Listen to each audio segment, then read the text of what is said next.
sais pas si tu vois ce moment où tu tombes par pur hasard sur une vidéo, tu cliques là-dessus et là, boum, ton cerveau il explose. Bah moi, c'est exactement ce qui m'est arrivé avec Rick Sanchez. À la base, je cherchais juste une vidéo sympa sur YouTube, histoire de me vider l'esprit. Et là, je tombe sur un truc du style, le monde selon Rick, théorie de ouf. Je clique là-dessus et là, bam, c'est fini pour moi. Ce vieux mec totalement taré, capable de se transformer en cornichon pour éviter une science Chelsea, qui défonce des rats dans les égouts comme un alcoolo en soirée trop arrosée, infiltre la Maison Blanche et voit la vie comme un gigantesque bordel nihiliste. Bref, il fallait que j'en parle. Salut à tous, moi c'est Nawak et aujourd'hui nous allons essayer de comprendre pourquoi Rick Sanchez est l'un des personnages les plus marquants ces dernières années. Mais avant toute chose, n'hésite pas à t'abonner pour me soutenir bien sûr et à lâcher un sujet de vidéo. Sur ce, c'est parti.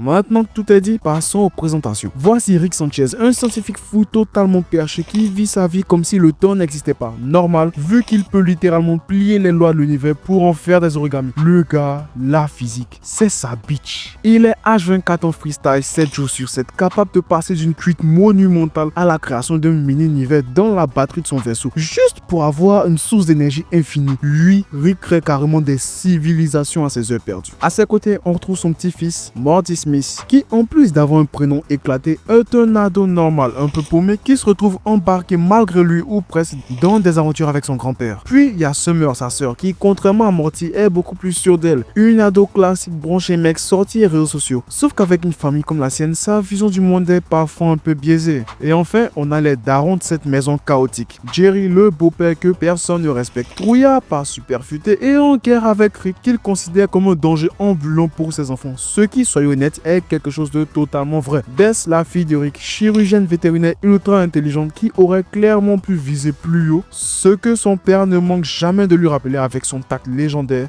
Bref, nous avons ici une famille dysfonctionnelle, un grand-père scientifiquement cheaté, un ado paumé, une sœur à peu près badass, un père largué et une mère en plein conflit existentiel. Ajoutez à cela des portails interdimensionnels, des expériences qui tournent au vinaigre et des aliens pas très commodes, et bienvenue dans la famille parfaite. Qu'est-ce que je raconte? Plutôt bienvenue dans Rick et Morty. Maintenant que le décor est posé, passons aux choses sérieuses. Rick Sanchez, dès sa première apparition dans la saison 1, la série n'a pas du tout cherché à nous ménager. Très vite, on comprend que Rick, en plus d'être un génie absolu, ça c'est indiscutable, est aussi un danger public sur pattes. Responsable? Pas du tout. Mesuré dans ses actions? Encore moins. Besoin d'une preuve? Dès le début, le mec était prêt à génocider toute une planète juste pour que son petit-fils puisse sortir avec la fille de ses rêves. Oui, vous avez bien entendu. On pourrait croire qu'il a agi ainsi juste par amour de son petit-fils. Mais non, en réalité, il avait juste un tout petit peu trop picolé. Ce qui est pour lui un classique. Ce genre de décision totalement absurde et extrême, on les retrouve tout au long de la série. Au début, on pourrait penser que c'est juste son truc de faire n'importe quoi tout le temps sans la moindre limite, mais l'épisode 6 de la saison 1 nous fait réaliser une vérité bien plus sombre. Rick n'est pas juste un mec qui aime le chaos, c'est un homme qui sait, un homme qui en sait un peu trop sur le monde, tellement qu'il en a perdu tout intérêt. Et pour que vous puissiez capter, laissez-moi vous résumer ce fameux épisode. L'histoire commence avec Morty qui, tout excité, vient voir son grand-père pour lui demander de lui concocter un fil d'amour afin de faire tomber sa crush in love. En gros, il veut la mettre dans un canari comme on le dit chez moi. Bien sûr, Rick accepte, mais passons d'abord lui donner une petite leçon sur les campagnols et leur capacité à rester en couple toute leur vie, voilà,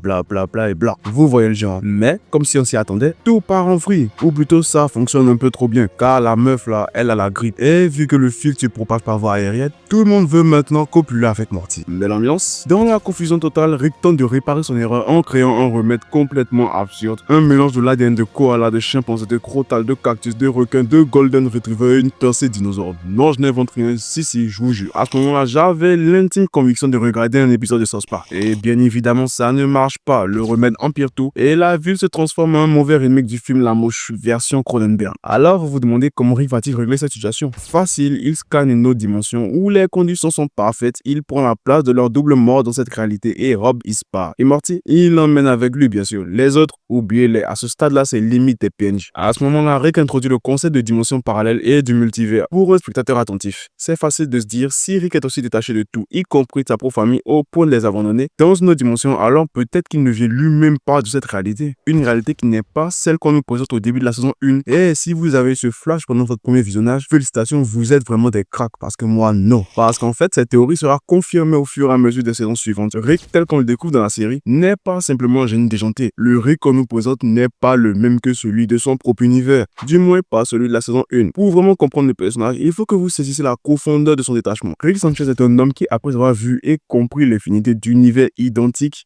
a fini par en tirer une conclusion radicale. Mais malgré tout, assez simple, rien n'a de sens parce qu'en réalité, qu'est-ce qui te rend vraiment différent de tes doubles dans un univers parallèle? Ta personnalité, désolé de te l'annoncer, mais dans ces milliards de réalités, ils sont exactement comme toi. Tes souvenirs, encore Naruto te le dit, mais ils ont eux aussi vu et vécu les mêmes choses que toi. Mais au fond, qui te dit que ces souvenirs sont vraiment les tiens? Qui t'empêche de les effacer ou de les modifier, voire de les remplacer? Que reste-t-il de toi si tout cela peut être manipulé à volonté? C'est de là que naît ce vide existentiel. Rien n'a de véritable valeur, rien n'a de sens. Les actions, les conséquences, les gens, tout ça, c'est comme un jeu vidéo. Un divertissement pour remplir le vide. Ce nihilisme s'étend à chaque aspect de sa vie. C'est pourquoi il peut sans aucune hésitation faire des choses aussi folles et destructrices. En sachant qu'au fond, tout est interchangeable. Le monde autour de lui est pour une série d'événements prévisionnels où il n'y a pas de véritables conséquences puisque l'univers est sans fin et que ses choix, aussi dévastateurs soient-ils, peuvent être effacés par la multitude de dimensions existantes. Ajoute à cela son esprit scientifique, sa vision purement cartésienne des choses, car oui, Rick est un scientifique avant tout, un rationaliste extrême. C'est cette rigueur dans son raisonnement qui le pousse à déconstruire et à remettre en question la réalité. Tandis que des personnages comme Morty ou pire encore un Jerry cherchent à se réfugier dans l'ignorance pour ne pas souffrir. Rick a choisi d'encaisser l'absurdité du monde tel qu'il est et de le défier sans relâche. Il va même plus loin que la simple acceptation. Il se plaît littéralement à démystifier tout ce qui l'entoure, comme un René Descartes des temps modernes, mais en mode sans limite. Aussi bien physique que moral, il pousse cette quête de la vérité extrême à la frontière du cynisme, sans jamais fléchir. Même en sachant que rien n'a réellement de sens ni d'importance, Rick continue à se battre. Contre qui me direz-vous? Eh ben, contre la réalité. Cette réalité qu'il juge impitoyable, invincible, celle qui lui a sa femme. Dans son propre univers, le Rick que nous suivons a perdu son épouse, assassiné par son alter ego d'une autre dimension, Rick Prime. Rick Prime est un Rick supérieur, incontestablement au-dessus de tous les autres Rick. Maintenant que nous savons cela, tout devient clair. S'il rejoint Morty et la famille Smith dans la saison 1, c'est parce que dans son univers d'origine, Bess n'a pas vu le jeu. Sa femme est en mode, il s'est recréé une famille en se substituant aux autres Rick, comme il en a l'habitude. Ironie du sort, la famille qu'il a intégrée jusqu'à l'épisode 6 de la première saison appartenait à son pire ennemi, ce qui signifie que le Morty que nous suivons depuis le début est en réalité le petit-fils du Rick Prime. Au fil des saisons, on le voit évoluer, s'attacher sincèrement à chaque membre de sa famille, bien qu'il ne prenne pas toujours les meilleures décisions pour eux, comme lorsqu'il a cloné sa fille à sa demande, avant d'oublier volontairement laquelle était l'original. Une chose reste constante, lorsqu'il s'agit de protéger les Smiths, il n'hésite jamais. Cela dure jusqu'à l'épisode 5 de la saison 7, où il affronte enfin son pire ennemi, un combat dont il sort victorieux, infligeant à Rick Prime une mort bien plus longue qu'à son habitude, le battant à main nue avec une brutalité implacable. Et après, qu'a-t-il ressenti? Essayez de le deviner, absolument rien. On revient aussi au point de départ. Rick Prime était une obsession, un obstacle majeur dans sa vie, mais sa disparition ne lui apporte aucune satisfaction, juste ce vide. Alors il retourne vivre des aventures avec son petit-fils, comme toujours. Après tout, s'il n'y a plus rien à accomplir, autant profiter de la vie pleinement jusqu'à la fin. L'univers est infini. En résumé, que pouvons-nous retenir de ce personnage? Déjà qu'il est passé par toutes les phases possibles, du savant fou détaché de tout, y compris de sa propre famille, un personnage qui, malgré ses pétages de plomb, a fini par évoluer au fil des saisons. Il a appris à être un peu plus réfléchi et surtout à montrer un brin d'empathie envers ses proches. Même Jerry a eu droit à ces petits moments avec lui. C'est dire. Bref, Rick est un personnage à la fois barré, fascinant et hilarant qui a marqué son public et accessoirement ma petite vie de geek fan de fiction. Maintenant que tout est dit, je tiens à vous annoncer que ceci marque la fin de cette vidéo. Si vous êtes arrivé jusqu'ici, vous êtes des boss, n'arrêtez pas. De plus, n'hésitez surtout pas à délicieusement caresser ce magnifique petit bouton sur lequel est marqué abonnement et activer la cloche pour ne manquer aucune de mes prochaines vidéos. Ah, j'ai aussi une question pour vous. Selon vous, Rick génie incompris ou psychopathe totalement dégénéré? N'hésitez pas à me répondre en commentaire. Qu'on en débatte, il y a moyen de se taper de belles barres. Bah maintenant, plus qu'à vous dire, à plus les gars.